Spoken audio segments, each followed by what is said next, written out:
I want to welcome everyone. Thanks for joining us tonight. This evening, we're pleased to present Dr. David Belk, speaking on his decades of research into the high cost of healthcare in the United States. If you've ever been confused, concerned, or upset at your medical bills, you're not alone, and you're in the right place to learn more about that. And now I'll tell you a bit about Dr. David Belk. Dr. Belk received his medical degree from the University of Southern California School of Medicine. He's board certified in internal medicine and maintains a solo practice in Northern California. Dr. Belk's devotion to his patients has led him to question why patients were often being asked to pay so much more than the actual cost of the medical services they were getting. Over the last 10 years, he has devoted most of his free time to untangling and demystifying healthcare costs in this country. The results of much of his research can be found on his website, The True Cost of Healthcare, and also in his highly acclaimed book, The Great American Healthcare Scam. I tell you, my eyes were opened when I read this book, and first time I heard Dr. Belk as well. So he's a coveted speaker on this topic all across the country, and we are very fortunate to hear his important information. This is essential to understanding why the corporate profiteers must be removed from our system and why the financial schemes in healthcare must be exposed. Please welcome Dr. David Belk. Okay, as I was introduced, my book is The Great American Healthcare Scam, How Kickbacks, Collusion, and Propaganda Have Exploded Healthcare Costs in the United States, and much of the information in the book is backed up by far more information on my website, truecostofhealthcare.org. Tonight we're going to talk about medical billing. Medical bills are not what you think they are.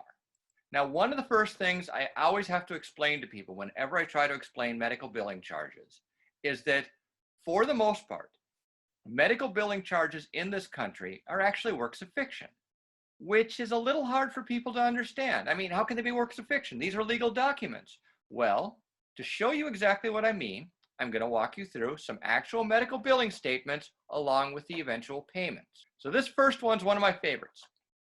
This is for someone who got superficial sinus surgery as an outpatient procedure at Pacific Surgical Center in 2015. Day surgery. He checked in that morning. He was home by noon the very same day. How much was billed? You can see the very top line there. It says $97,140 for about an hour worth of surgery. Really? Well, no one actually paid that. You can see the line below that. The discount, the amount nobody paid to anyone, $92,687, or about 95% of that insanely high bill. How much was actually paid? Well, you can see the line below that. The insurance company, Cigna, paid $3,562, and the patient owed just under $900, $890, so a total of $4,450 was ever paid by anyone to anyone for this enormous $97,000 bill. And at this point, a lot of people ask me, okay, well, what happened to that other $92,000? Nothing. It never existed. It's like asking, what does the tooth fairy do with all those teeth she collects? The tooth fairy's not real. These billing charges aren't real. That's what you have to understand. Okay, here's another bill. This is for someone who actually was hospitalized at Ultimate Summit Medical Center in 2014. It was for 3-day hospitalization for eye surgery. Now you can see total billed there in about the second column over. It says $126,714. Y'all see that? Okay, nobody paid that, or most of it. 2 columns to the right of that, you see patient savings, more than $107,000, the amount not paid by anyone to anyone. In the end, the insurance company paid a total of $15,527. The rest was just completely disregarded. So in this case, about 15% of this enormous bill was paid. Here's another one that's a little bit more complicated. Again, from 2014, John Muir Hospital. Someone was in the hospital. You can see from up in the upper left-hand corner, you can see from September 17th to September 27th. So it was about a 10-day hospitalization, all right, even some time in the intensive care unit. How much were the total charges? Towards the bottom of the column, you see total charges, $367,000. Again, most of it wasn't paid. About 3 lines down from that, you can see what are called adjustments. Adjustments are the same as discount or patient savings. Amount not paid by anyone to anyone, over $264,000. In the end, you see there are several payments. One is an insurance payment of $68,000. Another is an insurance payment of $34,000, and the patient owes $100. In the end, just over $100,000 of this $367,000 bill was paid, or about 30%. You following me? Here's another one. Stanford Medical Center, 2-day hospitalization for a woman who had abdominal surgery. Not really serious. She was home in 2 days. Again, an enormous billing charge, $91,578. And this time the discount's not nearly so generous though. They only discounted about $36,000, and nearly $55,000, or 60% of this bill was paid. Why? Who knows? It's only money. And finally, here's a bill for somebody who had a minor motorcycle accident and was taken to UCLA Medical Center emergency room, not hospitalized, not really injured. They basically dusted him off and sent him home. How much was billed? Total current charges there, you can see $16,231 was the total charges. It's towards the bottom. This time the insurance company decides to pay over $11,000 and hit the patient for more than $3,500. So more than $14,000, or actually almost $15,000 of this bill, or 93% of this was paid. So if you're keeping score at home, of the bills that I showed you, 5% of the first bill was paid, 15% of the second bill, 30% of the third bill, 60% of the fourth bill, and now you got 93%. And you may find this all confusing. But just in case you're not confused enough, I did save the best 2 bills for last. This bill is for a woman who has United Healthcare as an insurance and got a hysterectomy at Alta-Bates Summit Medical Center in Berkeley, California. This bill is for a woman who has United Healthcare as her insurance, got a hysterectomy at Alta-Bates Summit Medical Center in Berkeley, California. What's the difference? In the case of the first bill, it was day surgery. She checked in that morning. She was home by noon the same day. The second procedure was more complicated. Remember, both were hysterectomies, but the second procedure was more complicated. You can see she was actually hospitalized for 3 days. Now, as you might expect, Alta-Bates Medical Center did bill United Healthcare a lot more for the 3-day hospitalization than they did for the day surgery.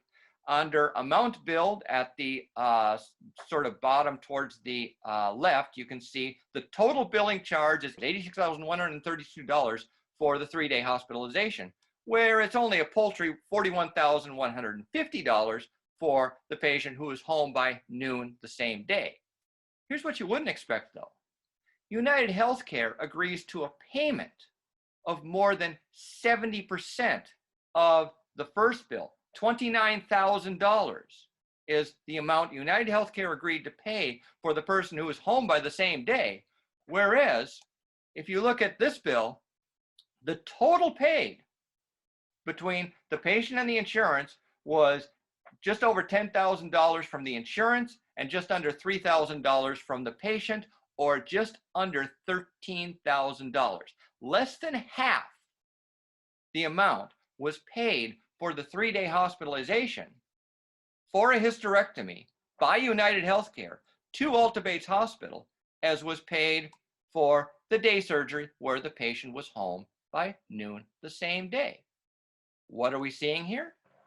Chaos. Absolute chaos. Hospital billing charges are basically works of fiction, as I said. But the payments not only have very little to do with the actual charges, they don't appear to have any relation to the services provided either. You can't tell how much is going to be paid on any medical bill you might have for any service you might receive based on either the charges or the medical service. It's incredibly random, and that's by design. Why are they doing this? If you have no idea how much something ought to cost, you will never know when you are being overcharged. And guess what? You're being overcharged most of the time, but you have no way of knowing. Now, before I show you how that works, let's go into a little actual data. This graph is from CMS Medicare cost reports. It's from pretty much every single hospital in the United States. The blue bar that you see there, going from 1996 to 2015, is total billing charges issued by pretty much all hospitals in the United States for all medical services they provided. In other words, everything all the hospitals in the US did, everything they billed for, that's the blue bar. It ends up at about nearly $3.2 trillion in billing charges issued by 2015. The green bar is how much they collected in payments. So you can see in 1996, the green bar is about 60% of what the blue bar is. In other words, they collected on average about 60% of what they billed. By 2015, they're collecting less than 30%, or about 28% really, of the amount they billed. In other words, they only get paid about 28, by 2015, they only got paid, all the hospitals in the country got paid an average of only 28 cents for every dollar they billed, or $28 for every $100 they billed. Just under $900 billion for the $3.2 trillion in billing charges they issued. And you got to think, okay, why do hospitals put up with this? Why do they put up with collecting only a fraction of what they bill and not even knowing how much they're going to get paid for any medical service they provide? Well, it turns out this is working for them. These are the average profit margins of all the hospitals in the United States. And you can see by 2012, they were making an average 8% profit margin. 8%, in other words, the 28% that they collected on, their billing charges was actually a total of 8% more than all of their costs. And since the vast majority of hospitals in this country are nonprofit, they don't even have to pay any taxes on that. That's a heck of a deal for them. All right, how is this used against you?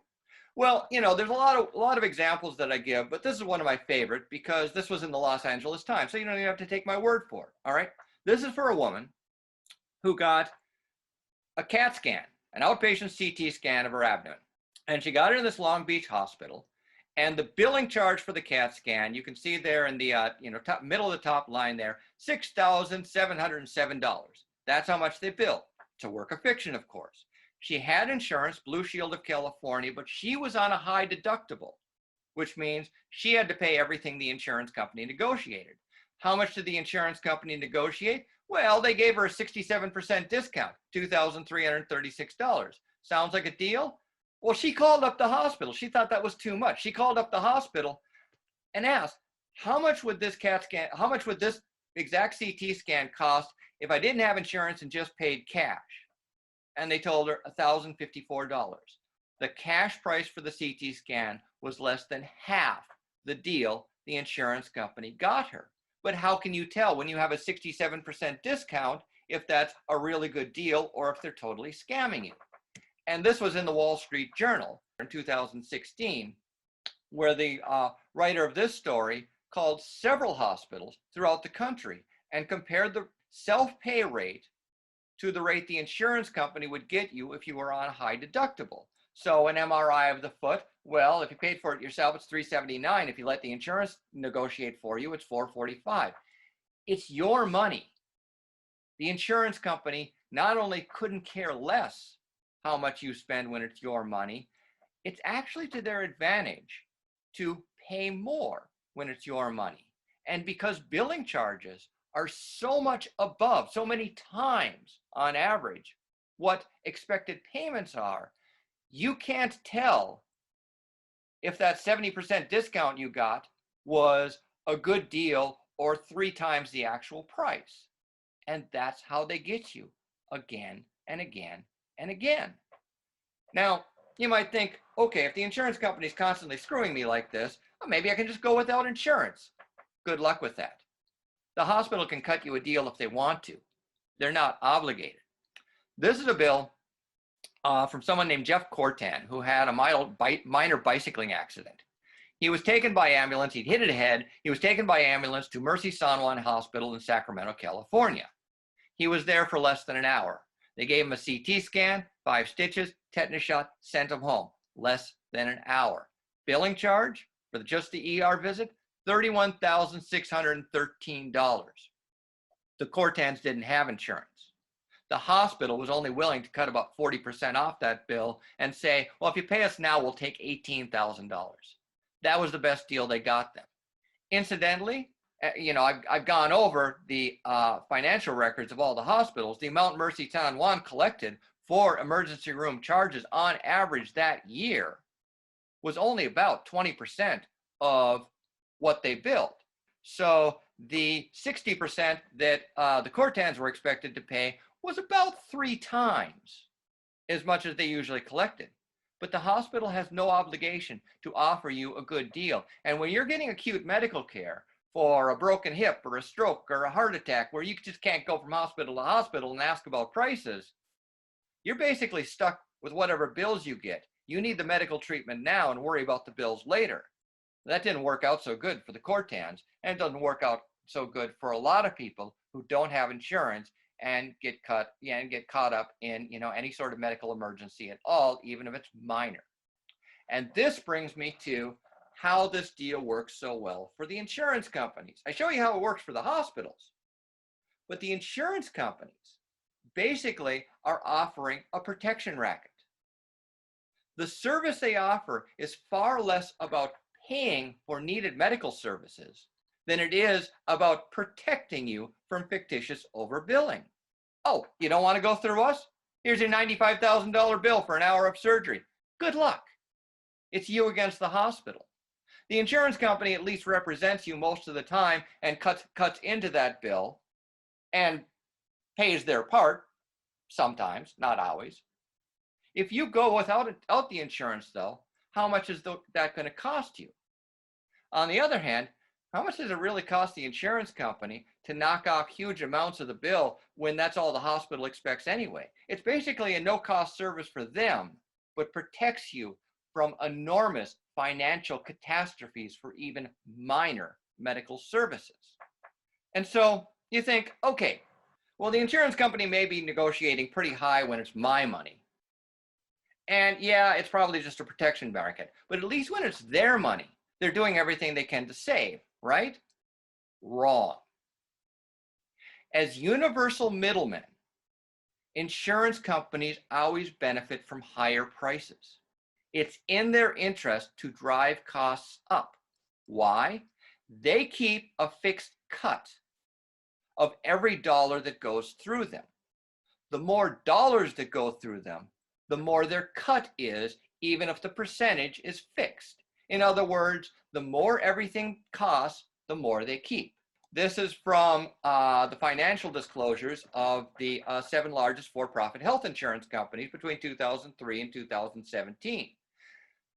The red line is how much they spend in healthcare costs, how much they actually put into healthcare. The green line in the middle is how much they collect in premiums, and the blue line is their total revenues for everything else, right? You can see the red line and the green line stay pretty close together. That's their medical loss ratio. They keep that number between 80 and 85% all the time. But as long as the amount that goes into healthcare keeps going up, the difference between the green line and the red line is a fixed percentage, but it's a lot more money. They're keeping 15 to 20% above what they pay out in healthcare costs. Well, 15 to 20% of $400 billion is a lot more than 15% of $100 billion. That's just math. And that's how they work it. The more money that goes through them, in other words, the more everything that costs, the more money they keep each year. And they say, yeah, but our profit margins are so teeny.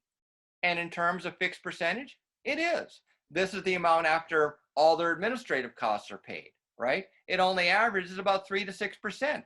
But again, 3 to 6% of $500 billion is a lot more than 3 to 6% of $100 billion.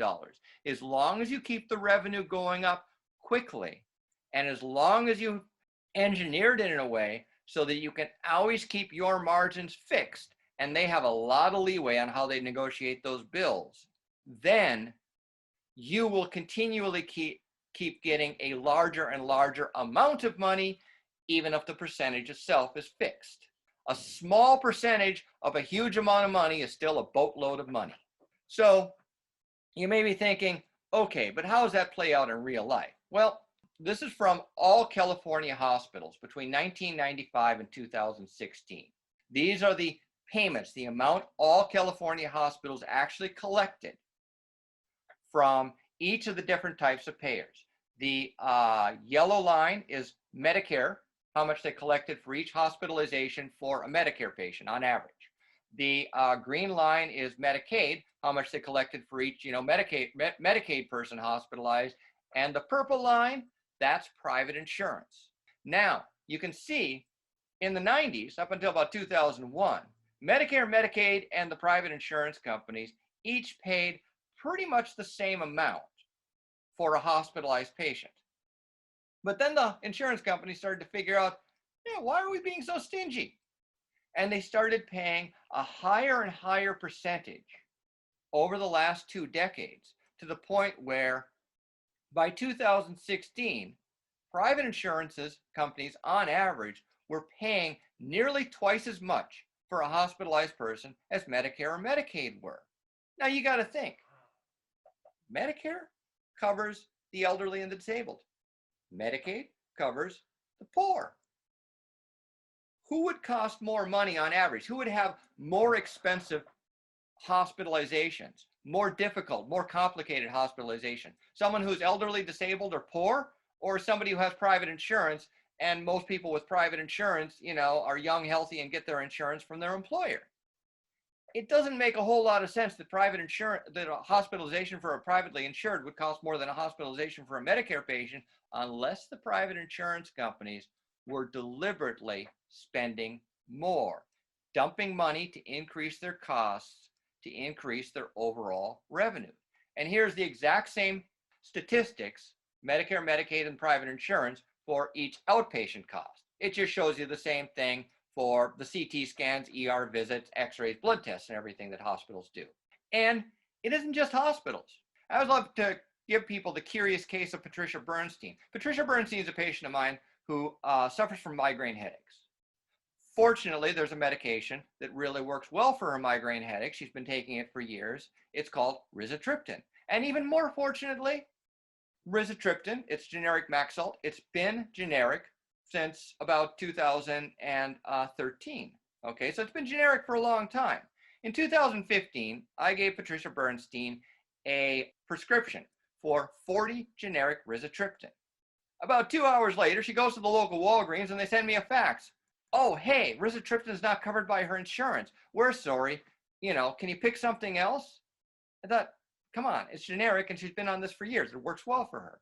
Okay, so I went through the trouble of authorizing it, meaning asking the insurance company to reconsider and please cover her rizatriptan, even though I knew it wasn't that expensive.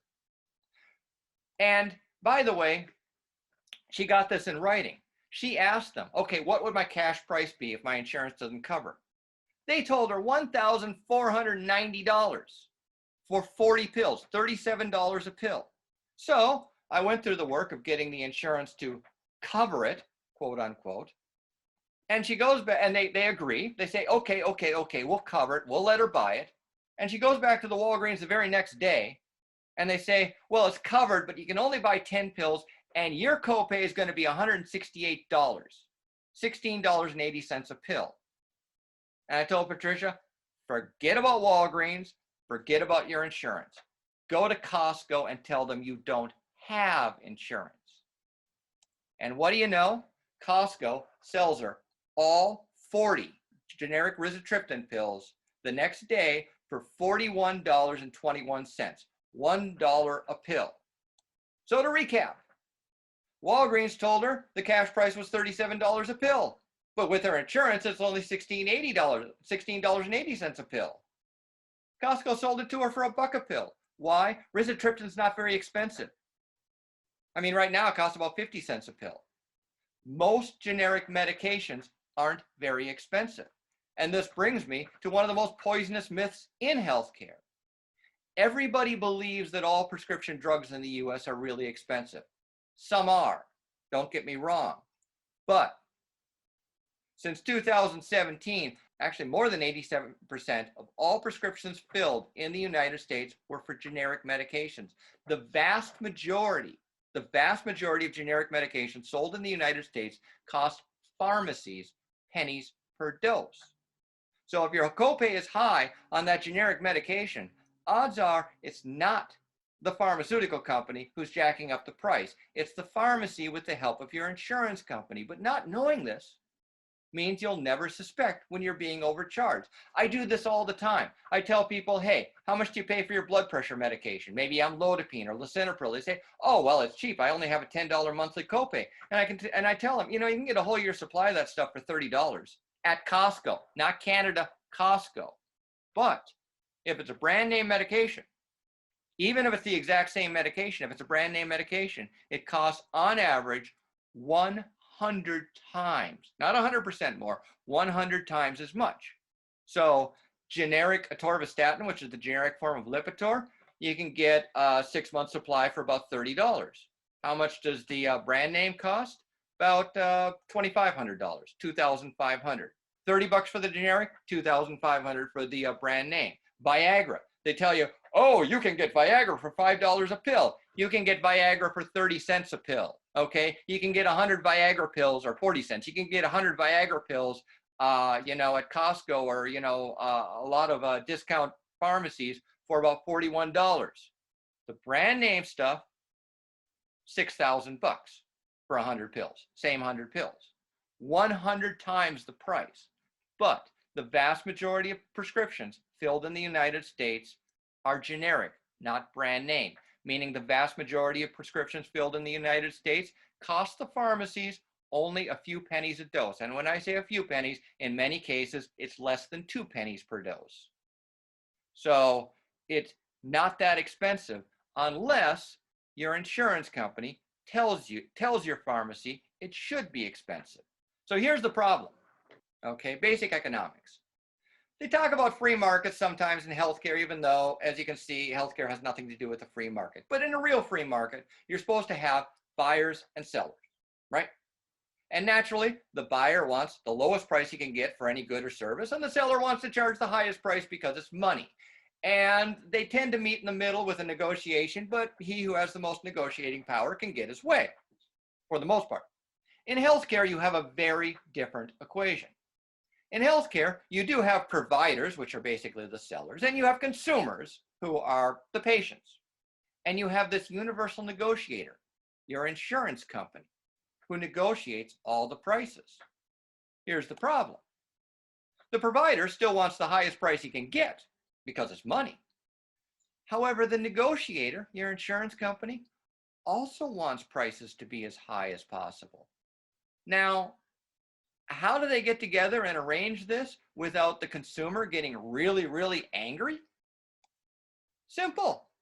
You create a billing and payment system that's so incredibly confusing and convoluted, no one knows how much anything should cost. Then you tell everyone that everything in healthcare is so insanely expensive, they couldn't possibly afford it. In fact, we can't even tell you how expensive it is. It's so expensive. And then they rob you blind by overcharging you every time you need healthcare, and even when you don't. That's why your premiums are so high. And anytime you ask, they always show you those gargantuan hospital bills that are works of fiction to back up their story. How's that for a scam? Questions? Dr. Belk, can I start with a question? Sure. So I've been a pharmacist for 50 years, and I've seen a lot of reasons why people can't pick up their medications. But the most painful one is that barrier of cost.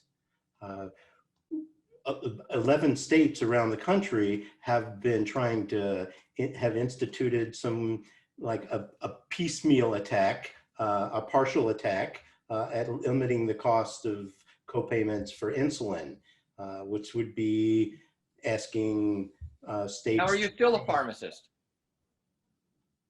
I'm sorry. Are you still a pharmacist? Actually, I retired from one-on-one practice, and I'm working with an information system to inform patients. Well, yeah, insulin is, insulin, of course, is a problem because, I mean, up until recently, most forms of insulin cost about $20 to $30 per what is it, cc, right? I mean, it's a very, very expensive drug, and that's largely because, I mean, you can get it for far cheaper. I mean, you can get like 1,000 units of insulin for about $5 in Canada, and it's been mass produced by Genentech since the 70s. But because there was, it was basically a biologic, and there was no biosimilar for insulin. Actually, I don't even think there is a biosimilar for insulin yet. They had a brand name, you could only get brand name insulin for everything outside of Humulin. Now, Humulin, interestingly, Humulin, I think a lot of hospitals get for only about $15 for 1,000 units, right? I think they get even for even less than that. But yeah, when we're talking about brand name versus generic, the vast majority of the drugs you bought, I bet even when you were practicing, amlodipine is what, less than 2 cents a pill? Right. Corvastatin is 8 cents a pill. Lisinopril is 1 cent a pill. Hydrochlorothiazide, 1 cent a pill. I mean, people say, yeah, I got hit with this, $600 bill for my finasteride. And I say, you could have gotten, 200 finasteride for, $20. Right. Exactly. The generic medications, which are almost 90% of the prescriptions filled in this country, only actually cost pharmacists, and you're a pharmacist, you can back me up on this, pennies, literally less than a dime, less than a nickel in many cases, a pill. Metformin. I prescribe people metformin. I'll give them 730 1,000 milligram metformins for their diabetes. They'll spend $35 for that entire year by not using their insurance. And you can back me up on this. This is in my book. You would have people come in, buy generic medications, give you a copay, and I bet they were already doing clawbacks on you where you had to pay part of your copay back to the pharmacy benefit manager. Well, we don't see it. It's one of those hidden parts of the system that you're talking about. But exactly. But not only is that $10 copay for 45 cents worth of pills, not only is it overpriced, the very insurance company that determines the copay for a lot of these generic medications actually takes what's called a clawback from the pharmacy, where you pay a $10 copay for 30 cents worth of amlodipine, 30 pills, and the pharmacy benefit manager goes to the pharmacist and says, give me my cut, and the pharmacy has to kick $4 back to the pharmacy benefit manager, which, the same thing with that rizatriptan, right? $168 for 10 pills, which is only worth $10. How much did the pharmacy benefit manager who determined that copay, how much did they get off of that? Probably a lot. They probably got at least 50, 60 bucks from Walgreens to tell Walgreens to overcharge them. Am I right? I think you're right. Yeah. Can I ask a question on that, which is in the chat? Yeah. Okay, so on the chat, somebody asked, do pharmacy benefit managers do anything then to control drug prices? No. Yes. Yes. Two things. Okay, first of all, I told you for generic medication, the pharmacy benefit manager is the entity that determines your copay when you walk into the pharmacy, not the pharmacist. You walk into the pharmacy and you pick up your 90 blood pressure medications. It's the pharmacy benefit manager who tells the pharmacist how much to charge you as a copay for that generic medication and for the brand name medication. Now you get a deal on the brand name medication, but here's what you don't know. The pharmaceutical company will sell, say, a brand name medication, like let's say an asthma medication, to the pharmacy through the supplier for about $400. Obviously, the pharmacy can't sell it for less than that. They get most of that back, if it's covered, they get most of that back from the pharmacy benefit manager. So you pay your $30 copay for your $400 asthma inhaler because it's covered to the pharmacist, and the pharmacist gets the rest from the pharmacy benefit manager. The part you don't know is that an average of 40% of that cost is then rebated back to the pharmacy benefit manager, sent to them as a rebate, meaning that even though your pharmacy benefit manager compensated the pharmacist about maybe, $360, $380, the rest was your copay, they got back another close to $200 from the pharmaceutical company that they could put in their pocket. In other words, the pharmacy benefit manager, who determines what medications you can buy and how much you spend on them, is getting rebates from the pharmaceutical companies. And the rebate is, of course, based on the price, which means they shop for the highest price medications, which is what has caused the upward spiral of the cost of brand name medications in this country over the last decade and a half. Next question. Here's a question. Don't big employers ask for greater accountability, costs? No one likes high premiums. Right. Here's how it works for employers. Most of the employers have been scammed more than anyone you could imagine. They have been talked into signing on to what are called administrative service contracts. How does an administrative service contract work? Well, so the insurance company tells the employer, hey, you can cut out the middleman by self-insuring. All you have to do is pay for all the healthcare costs of all your employees yourself. We'll negotiate the paper, we'll do the paperwork and negotiate the prices. The assumption is insurance companies always want to save money, which I just told you they don't. The other assumption is that the employer will be cut in to whatever negotiation is prearranged by the insurance company, assuming that the insurance company always has a fixed price for everything that they negotiate. Turns out both those assumptions are completely wrong. And just like with high deductibles, the insurance company couldn't care less how much the employer is paying. And you're saying, well, why doesn't the employer know that? Well, first of all, I just showed you how random and crazy the payments are. But what you wouldn't believe, and I know because, I've audited some of these plans, the employer actually doesn't get any feedback on individual prices of any of the services that are paid for in their name. The only thing that the employer gets is a total at the end of the month, how much has been paid on healthcare benefits for the employees. In other words, the employer keeps shelling out all of this money, assuming the insurance company is doing the best they can, when the insurance company is actually paying with their money as much as they possibly can. And the employer has no way of keeping up on it because they get no feedback on individual prices. And you think, well, couldn't they compare themselves to another employer? Of course not, because how could you possibly know all of the medical services your employees got versus all the medical services, the employer down the street got? Unless everybody got the exact same disease, treated in the exact same hospital in the exact same way, you don't have an apples to apples comparison that you can make.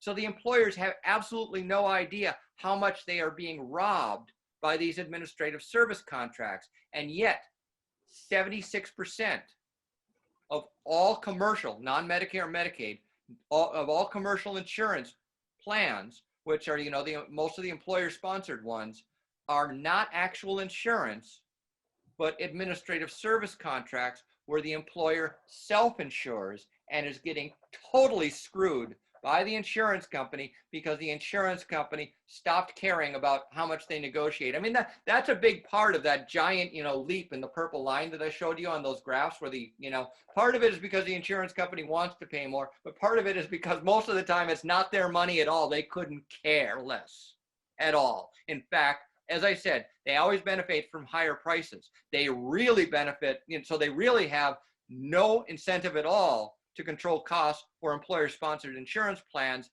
but the employers don't know this. Next. Yes. How do HMOs mitigate or not some of these issues? Well, they don't. HMO is okay. So there is the old-fashioned HMO like Kaiser. You have Kaiser up in Washington, right? Where it is 100% self-contained. Now, because Kaiser is nonprofit, they're completely opaque in all their expenses. So how much they take in and how much everything costs them, you know, who knows, right? Because they're nonprofit. All you know is that they have, even though they're nonprofit, you know, they make about $5, $6, $7 billion in profits each year, and all expenses are basically, you know, everyone's salaried there. So vast majority of their expenses are fixed, but you don't really know what they are for the most part. All right. Now there are what's called commercial HMO plans where you might get an HMO from United Healthcare, Blue Shield, Blue Cross, whatever. Okay. Where the HMO sort of arranges these capitation payments, these prospective payments to the various providers plus bonuses. All right. In those cases, the assumption is they're trying to save money, but I just showed you the opposite is actually true. Most of these companies like United Healthcare, Blue Cross, Blue Shield, they have no firewall between their HMOs, their PPOs, their POS, or whatever. So the amount they take in premiums, they can shunt anywhere they want. So if they're trying to dump money, best way to do it is to either the prospective payments that they pay providers, or in the case of bonuses, because they can always call that healthcare costs. I call it money laundering, but they call it healthcare costs because basically what they do is they pay hundreds of IPAs in each state, all of which are nonprofit and don't have to show their finances to anyone, none of whom ever complained for being overpaid. And that is another way. It's sort of a overflow valve. If they have excess money and need to bring up their loss ratio, they can just shunt it through the HMOs and everyone gets a bonus and is happy. In fact, you know, I put in my website that upwards of 20 to 30% of my total office intake is HMO bonuses, even though a small percentage of my patients are HMO patients. They've just been dumping, you know, they'll dump $20,000, $30,000 checks in my lap for absolutely no reason, randomly, without any warning, anytime they have extra money. And they do that to all doctors. It's not because they love me. You got to figure they hate me and they're still paying me that. So yeah, HMOs like Kaiser are basically a self-contained opaque system. HMOs for the commercial insurance plans are basically a money laundering system.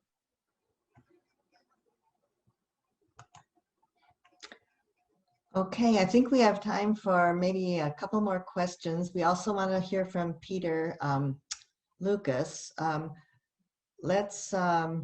have a question that's a tag on to the employer's insurance policy. Mm-hmm. Have you presented this material to any employer group the person asked? What reaction have you gotten from these groups if you have presented it? You know, I don't really have access to that. I did try to, you know, I was actually invited to audit a system and I sent them a report. I think part of the problem is, and I was also part of, you know, Pennsylvania County that audited their at least drug costs. You know, I advised them on it. And, you know, the biggest problem is, I think it was Mark Twain, but don't quote me. I think it was Mark Twain who said it's a lot easier to fool someone than convince them they've been fooled. The biggest problem is that in convincing these people, the very people who would be asking this are the people who signed these contracts, and they're a little bit embarrassed to find out exactly how much they've been completely robbed. I think they're starting to come to terms with it, but it's a rather slow process because they signed on to a deal that's absolutely abysmal and had no idea what it was they were signing. Most people don't like to fess up to that sort of thing. I think it would be a national scandal if everyone were to find out exactly how much. But the insurance companies themselves are so incredibly, when you ask for one of the, when an employer asks for one of these audits, I mean, they do everything they can to throw sand in your eyes for months before they give you any actionable data at all. It's amazing. I think we might have time for one more question. We've got lots of questions and some we don't have time to answer, but we will try to get back to the people that did ask them and get those out. Consuelo, Pete on DW, is there one last question? Yeah. Thank you. Appreciate you doing this presentation and for taking my question. So I had two questions. I'll make them brief. I've been doing research into the estate recovery plan programs, which I'm sure the doctor's familiar with, or I hope that he is. And I wanted to specifically ask if anyone is familiar with, if there are any research happening around the country When you say looking at estate the... recovery plan, do you mean like when Medicaid takes money from your estate when you die if they paid your medic? Yeah, that's what you're Yes, talking about. Yeah, I know. yes, and I'm particularly interested in how this program is impacting Black and Brown families and generational wealth, and if there's any research or data around that. And I'm also curious if you know of any RICO cases or lawyers that might be interested in doing RICO cases against all of the medical cartel or the mobsters, as I call them. And those are my two questions. Thank you. First of all, I'll answer your second question first. This is all legal. So that's the problem. And, you know, I should take a few minutes to talk about this because people don't really understand when I make these presentations. Just because something's totally wrong doesn't mean that it's illegal. And if it's not illegal, you got no laws broken, you can't do anything about it. And, you know, the analogy that I like to use, because everything that I showed you tonight sounds pretty crazy, right? Mm-hmm. And you're like, how did all this happen? And I like to use the analogy of the mortgage meltdown, you know, a little more than a decade ago. Why did no bankers go to jail for what they did during the mortgage meltdown? Anyone want to volunteer an answer? Why did no bankers go to jail? Too big to fail. No. They didn't break the law. Right. They didn't break any law. And why was nothing that they did against the law? Because they wrote the laws. No. And this is the thing that most people wouldn't think about. Nobody ever thought it worthwhile to pass a law saying that banks can't give loans to people who don't have any money. Why? Nobody ever thought that banks would want to give loans to people who don't have any money. Certainly nobody ever thought that banks could base an entire economy off giving loans to nobody with any. It's like passing a law saying you can't hit yourself over the head with a crowbar, right? And people didn't see that coming. The vast majority of catastrophes, as well as the vast majority of magic tricks for that matter, work due to a failure of our imaginations. Nobody thought it worthwhile to try to pass a law. Everybody assumes insurance companies are out to save money and will do so anywhere they can. I just showed you all that's false. If your fundamental assumption on how things work is false, you'll always be barking up the wrong tree when you're trying to fix it. So yeah, none of this is illegal because nobody expects this. Because we have been told that health insurance companies are the ultimate misers for decades now, and I'm showing you the opposite's true. Now, in terms of the Medicaid estate recovery program. Now, the logic behind that, and you can argue with that all you want, is that as far as Medicaid's concerned, the way Medicaid programs work, if you're not earning any money, you qualify for Medicaid. Now, the thing is, there is a difference. There's a fundamental difference between wealth and income. You could have a huge income and blow it all and have no real wealth, or you could have a huge amount of wealth and a giant estate or whatever and not be earning much. And so the idea is that you can qualify for Medicaid if you don't have any income, but you may have a huge amount of wealth. You may have like you may be living in $1 million house and have all of these overseas investments and not actually record, or whatever, right? And paradoxically qualify for Medicaid. So they passed the law saying, well, if you have a lot of wealth but no real income, you can have Medicaid, but you will be charged whatever the Medicaid program pays for your health care in your estate after you die. So that, if you do have a house or whatever. Now, I do not know how much this affects. Obviously, poor people who have neither wealth nor income aren't affected by this at all. And I don't know the total number of people who actually have, a lot of accrued wealth but no real income and therefore qualify for Medicaid. So I have no statistics on who this actually affects. I guess, so I don't really have a good answer for your question, just an explanation of how and why it works. And it's best I can do, sorry. Thank you, Dr. Belk. So many wonderful questions, and we aren't going to get to all of them. We do want to have time for Peter Lucas to give a little bit of a presentation here. And then this meeting is being recorded, so there will be a recorded version we'll have available on our website. And I will say that this is very fascinating, and we've opened up a whole big discussion, and it's getting more interesting all the time. So we'd love to have you back, or maybe have just our own conversation among ourselves at another time. It's been very entertaining. But Peter, could you unmute yourself and give us a few words? Yeah, I'm unmuted, and I want to thank you all for attending. That was a very, very intense presentation, and I learned a lot, and I need to go back and dig into your website and read your book to really understand everything, because it's so complex. It's amazing. Anyways, our organization, Healthcare for All, works very hard to write and pass important healthcare legislation and educate Washingtonians about the need for single payer and single payer healthcare system and other critical reforms.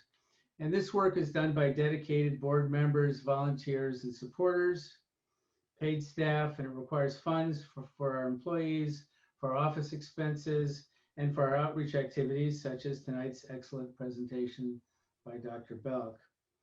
So, as if you haven't heard it enough tonight, we're asking you to please make a donation tonight. And it can be a one-time donation, but what we really like are the recurring donations. Those are monthly donations that are just automatically come out off your credit card or your bank account. And the reason why we like them is they provide dependable and consistent financial support throughout the year. And as Marcia said, our fundraising goal tonight is $500. So please help us reach that goal. It's really critical work we do. And anyways, thank you for attending, and thank you for your donations. And Dr. Belk, we can find your book. Where can we find your book if we want to purchase that book? It's on Amazon right now. I know a lot of people hate Amazon, but this is my first book ever. I didn't know how to publish it otherwise. It's $15 for the paperback, $10 for the Kindle. I have yet to sell enough books to pay for what it cost me to get the whole thing published. So who knows? Maybe someday that'll happen. And then, of course, there's my website. And people were asking, I do have a lot of this, I've given this talk before. I hate to say that you're not the first to have heard this. I do have a lot of videos on YouTube. If you go to my YouTube channel, just type in my name, and you'll find a lot of these presentations there. I want to ask one more final question. What can, we work for single payer healthcare here in Washington State. What do you recommend that people like us do to shine a light on these practices that are so egregious? Well, I've been trying to do that for 10 years now. And occasionally I make a little bit of headway, but I already told you earlier, if you want to hit the insurance companies where it really hurts them, tell everyone not to buy an Advantage or a Medicare supplement. They'll be a lot better off without them. Now, I've been telling you, these plans are a ripoff. I have a lot of videos and a lot of information telling you exactly how these plans are a ripoff. They wouldn't be pushing them like timeshares in Aspen if they were to your advantage. So there's a lot of math there that they use to confuse you. You saw what I showed you tonight. The whole thing's a scam. Their biggest scam is Medicare Advantage, Medicare supplements, and Part D plans. All right, sometimes you do need a Part D plan, but the fact of the matter is, if you want to hit insurance companies and you want to save Medicare, basically tell everyone who's over 65, those plans are a ripoff. And if they have any questions, I could spend 10 hours telling you exactly how they are screwing you with those plans. The lies they tell you about how Medicare works are far more insidious than the lies I just exposed tonight, just so you know. Okay. Thank you so much, Dr. Belk. And I just want to let everybody know. There's an entire section in my website on Medicare. You can just click on under healthcare, Medicare, read it all day. I have a lot of, this is where the insurance companies are going. They're robbing seniors far more than they're robbing everyone else. I guarantee it. So we have a lot to do. Well, we will get on that. And we'll just, we'll catch you next month when we present our topic for next month. The second Wednesday will be health equity. And we'll be sending out information about that ahead of time. And we just want to thank everyone for tuning in tonight, and thank you for your donations. You've been very generous, and stay healthy and take care.